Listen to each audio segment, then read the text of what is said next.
그걸 잡으려고 저쪽도 통제해라, 저쪽도 통제해라, 저쪽도 통제해라, 뭐 이런 전신의 규제를 만들고 있어. 규제가 수천 건이 따라다니지 않으면 되지 않는 이런 정책을 내놓는단 말이야. 이런 정책을 양산하니까 이게 머리가 안 좋지 뭐야.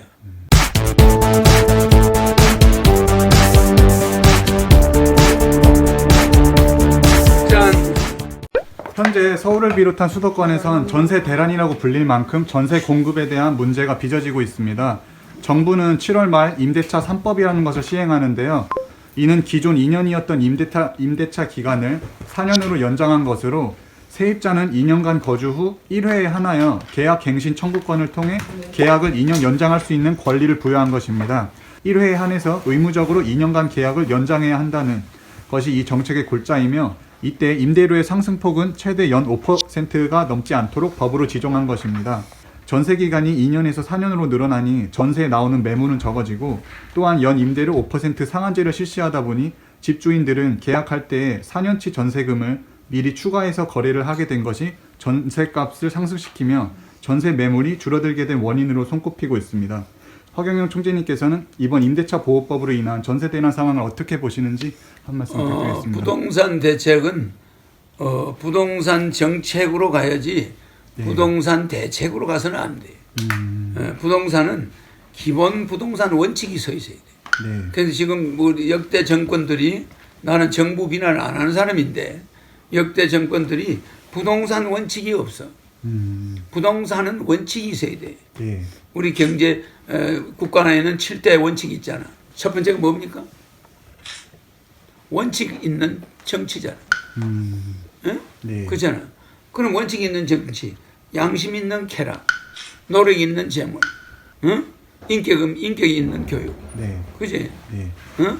근데 도덕 있는 경제, 뭐 이런 식으로 네. 7개가 있는데 정치 자체가 원칙을 벗어나 버렸어. 네. 정치가. 그러니까 정치 안에 경제가 있다 보니까 경제가 제정신을 못 차리고 있는 거죠. 문정권은 이제 부동산 값을 잡겠다고 21번째 부동산 대책을 발표했는데, 이게 그리고 그 원칙이 21번의 부동산 대책보다 예. 단 한 개의 부동산 원칙이 있어야 돼요. 부동산 원칙. 그게 뭐냐? 시장 자율 시장에 맡긴다. 부동산의 전세를 1년을 하든 2년을 하든 그거는 당사자끼리 협의해서 하라. 그걸 법으로 규제하지 마라. 우리의 전통적인 그냥 부동산 임대 계약. 네. 그 임대 계약에서 개인끼리의 상거래야, 그게. 네. 개인 간 거래란 말이야. 거기서 부동산의 수수료, 네. 그거는 국가에서 규제할 수가 있어. 부동산 수수료. 네. 그거는 우리가 부동산이 있기 때문에 규제를 하지만은, 부동산 거래는 물건을 자기 마누라를, 자기 딸을 시집 보내는데 국가에서 그런 식으로 관여하면 되겠나? 그러니까 아파트도 자기가 키운 자기 고유한 재산이야. 네. 그걸 거래하는 데 있어서 각자의 거래가 있을 수가 있어요. 그래서 그걸 법으로 규제하면 안 된다는 거지. 네. 그래서 부동산만큼은 자유시장 거래가 네. 원칙이야. 아, 그건 하이에크의 원리대로 가야 되고. 응? 네. 근데 정부는 이제 임차인의 권리를 위해 이런 법안을 시행한다고 했는데, 그건 임차인을 죽이는 거야. 오히려 이 법안 임차인들이 때문에 집을 갑자기 구할 때 애로사항이 많아지고 전세금이 올라가고 뭐 이상한 고통을 겪게 돼 있어. 그러니까 반격이 있단 말이야. 반격. 아니, 집을 가진 자들은 바본가? 반격을 준비하지. 세금을 올리니까 오히려 그 값을 포함시키는. 그렇지. 반격을 한다. 4억짜리 전세가 7억으로 바뀌었다. 그건 뭐야? 반격을 하는 거란 말이야. 아니, 법보다 더 위에서 집 가진 자가 머리를 쓰면 그럼 될 수가 있지. 네, 그럼 총장님, 그럼 정부에서는 부동산을 값을 잡겠다고 세금을 다 올렸잖아요. 그래서 그건 결국 서민을 죽이는 거예요. 세금 부담은 커졌는데 집값은 떨어지지가 않는 상황에서 또 전세 자, 규제를 그거는 강화한. 언제나 부동산은 세금이 올라가면 집값이 올라가. 세금을 내리면 집값이 내려갈 수는 있지. 그러니까 국가는 조세가 아닌 걸로 부동산 시장을 개입해서는 안 돼. 금융시장을 통제해가지고 융자를 뭐 못해줘. 융자도 자유 거래야. 은행과 개인 간의 자유로운 거래인데 그걸 지나치게 규제를 국가에서 그거는 그다 드리라. 저는 뭐 전세 융자를 뭐 주지 마라. 이런 거 안 되는 거예요. 그래서 나는 우리나라 부동산 시장은 논평할 가치가 없다. 한마디로 말해서 논평 가치가 없다. 네. 이건 유치원생 정도의 부동산 대책이다. 네. 부동산 원칙을 먼저 정해야 돼. 부동산은 시장 경제 원리에 그대로 적용돼. 그러면 강남 특구에서는 네. 천정부지로 올라가. 그럼 올라가고 거래도 막 일어나. 세수가 어마어마하게 들어와. 정부에 세금이 거치니까 들어오고 그걸 가지고 주변에 네. 주택거래가 잘 안 되는 지역에 싸게 사가지고 이 젊은이들의 소형 주택을 많이 만들어서 공급해 주면 되는데 네. 이쪽을 뭐 서민들이 그거 규제했다 해서 없는 사람이 강남에 가서 집 사냐? 그렇네요. 강남에서 결국 있는 자들이 거래가 오가는 그 거니까. 거래가 오가는데 그게 왜 개입해가지고 세수가 줄어들게 만들고 국가는 거기서 지륵탕이 되게 하냐 이 말이야. 그렇네요. 가만히 두면 오히려 부자들의 세금이 정부에 거칠 텐데. 거칠 텐데 그게 천정부지로 올라가더라도 노타지야. 막 거기다가 다이아몬드로 마루를 깔았다. 그거는 평당 2억이다. 그런 집이 있는 게 그게 좋은 거야. 네. 그거 살고 싶은 사람은 사는 거야. 그러면 우리는 그거 매매할 때마다 세금이 들어와. 네. 그래 안 그래? 그럼 강남에서 엄청난 세수가 들어오는 거야. 그것이 국민배당금으로 전환돼서. 그래. 그건 국민들에게 가고 그거 가지고 이제 주택을 만들어서 서민주택을 공급하면 되는데 이 주택시장 정책을 잘못하고 있단 말이야. 강남을 가지고 부동산 대책을 세웠다 그 자체에 용서할 수 없어. 총재님 지금 그런 뭐 신혼부부들이나 이런 사람들은 집을 매매하기는 힘들고 전세까지 지금 올랐잖아요. 그러면 이제 월세로 많이 수요가 늘어날 텐데 그러면 이게 월세가 또 느는 상황이 연출될 수도 있을까요? 그러니까 한 번 주택 시장에 국가가 개입하면은 그거는 걷잡을 수 없는 문제점이 발생해. 지금 그러니까 완전히 다시 부동산 시장은 부동산 원칙을 내가 대통령이 되면 적용해야 돼. 지금은 그때까지는 과도기야. 정신이 없어.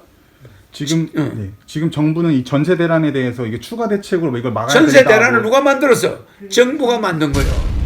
지금 정부는 이걸 또 다른 규제로 다시 막아야 된다 이런 논리를 하고 있는. 규제를 세계에서 제일 많은 나라가 우리나라야.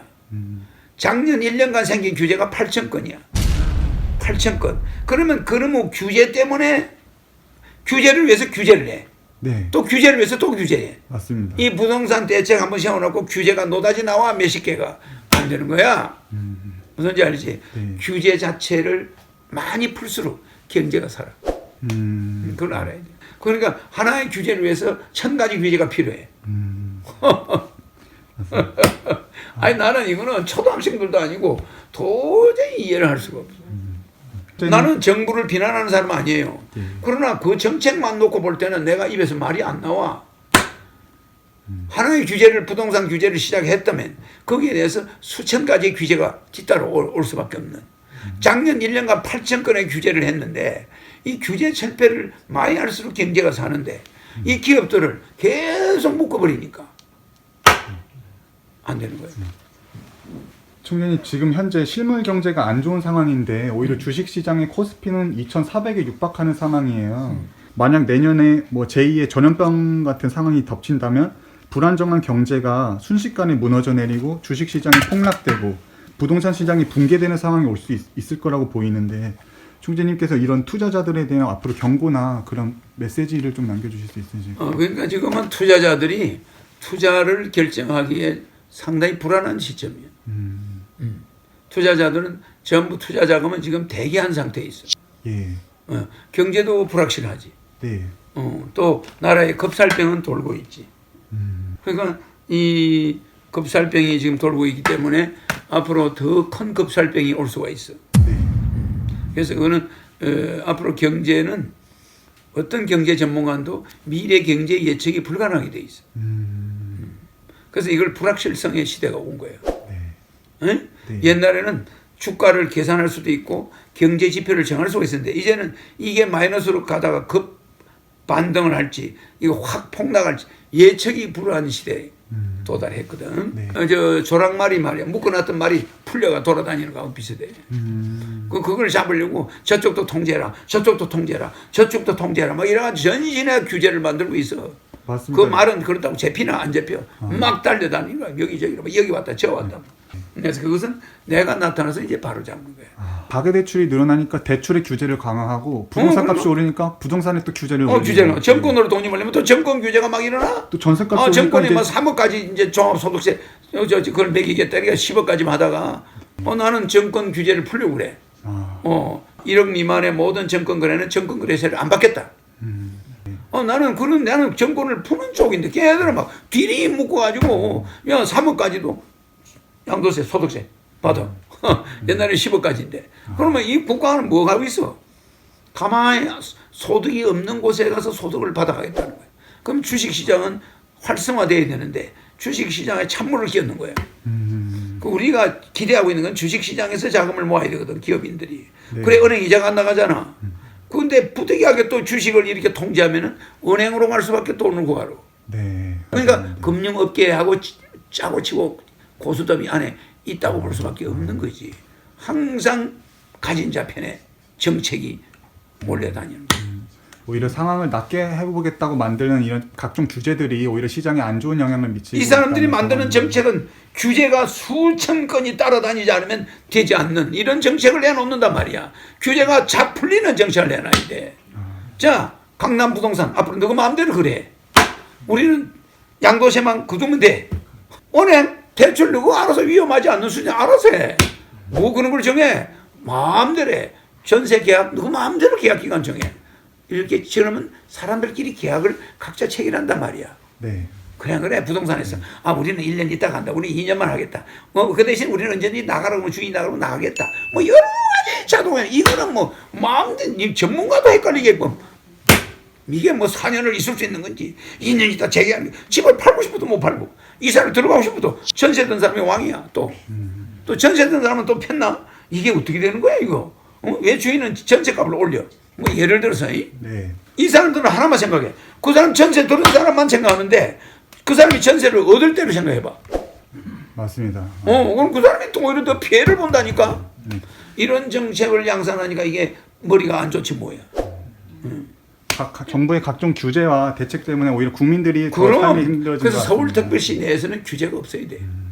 자유자재 거래하고 그 돈을 가지고 편두리에 소규모 주택들을 부자들한테 받은 양도세를 가지고 소규모 주택을 대량으로 지어나가는 이런 구도로 가야 주택 문제가 해결됩니다.